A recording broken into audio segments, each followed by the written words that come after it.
Penyerangan terhadap hakim terjadi di Banyuwangi. Aktivis anti-masker M. Yunus Wahyudi yang membuat geger dan menjadi viral. Pria yang biasa dipanggil Yunus ini melakukan penyerang terhadap Ketua Majelis Hakim yang menyidangkan kasusnya usai divonis 3 tahun penjara, di ruang sidang. Penyerangan ini diduga dipicu teriakan massa pendukung Yunus dalam persidangan tersebut. Kemudian kemungkinan apa yang bakal terjadi jika seseorang melakukan penyerangan terhadap hakim? Ini sangatlah menarik untuk ditelaah dan dipahami garis besarnya saja, sehingga dengan adanya kasus ini perlu diketahui bagi masyarakat secara umum akibat-akibat yang akan dihadapi, jika seseorang melakukan penyerangan terhadap seorang hakim. Sebagai warga negara yang baik hendaknya taat pada proses peradilan yang berlaku di negara dimanapun kita berada. Apalagi jika ada seseorang yang memang dengan sengaja melakukan penyerangan terhadap seorang hakim, apalagi itu terjadi masih dan berada di ruang sidang, terlepas dari apapun penyebab dari penyerangan, itu sudah termasuk penghinaan terhadap peradilan. Peristiwa penyerangan terhadap hakim akan dinilai merupakan penghinaan terhadap pengadilan contempt of court. Seorang pengamat hukum pidana Universitas Trisakti Abdul Fikar Hajar pernah mengatakan, bahwa tindakan penyerangan terhadap hakim adalah contempt of court tersebut merupakan sebuah pelanggaran pidana. Tindakan penyerangan itu jelas merupakan tindakan yang menghina pengadilan contempt of court karena itu harus ada proses peradilan maupun peradilan pidana.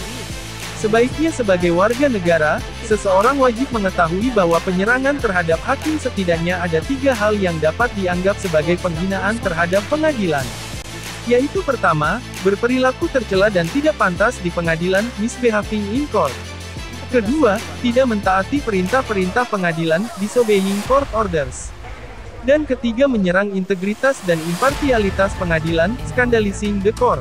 Dan ketentuan contempt of court juga diatur dalam Kitab Undang-Undang Hukum Pidana (KUHP) yang berlaku saat ini diantaranya Pasal 207, Pasal 217, dan Pasal 224 KUHP. Dan Pasal 217 KUHP adalah juga pasal yang mengatur bahwa seseorang yang menimbulkan kegaduhan dalam persidangan dapat dihukum pidana penjara maksimal 3 minggu.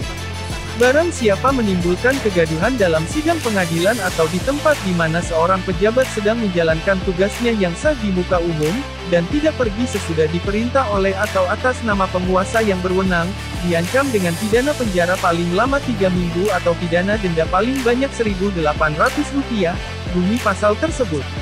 Penyerangan tersebut tidak hanya bisa diancam dengan pasal terkait penghinaan terhadap lembaga peradilan melainkan juga dapat dikenakan perkara penganiayaan yang diatur dalam pasal 351-353 KUHP. Penyerangan terhadap seorang hakim selain tindakan yang menghina peradilan, juga adalah penganiayaan yang terhadap hakim yang sedang bertugas melakukan kewajibannya membacakan putusan sebuah perkara. Jadi, seseorang yang sudah melakukan penyerangan seorang hakim, pasal-pasal yang berlapis-lapis sudah menanti. Uraian di atas hanyalah sebuah perenungan saja, tetapi pilihan tetap ada di tangan masing-masing.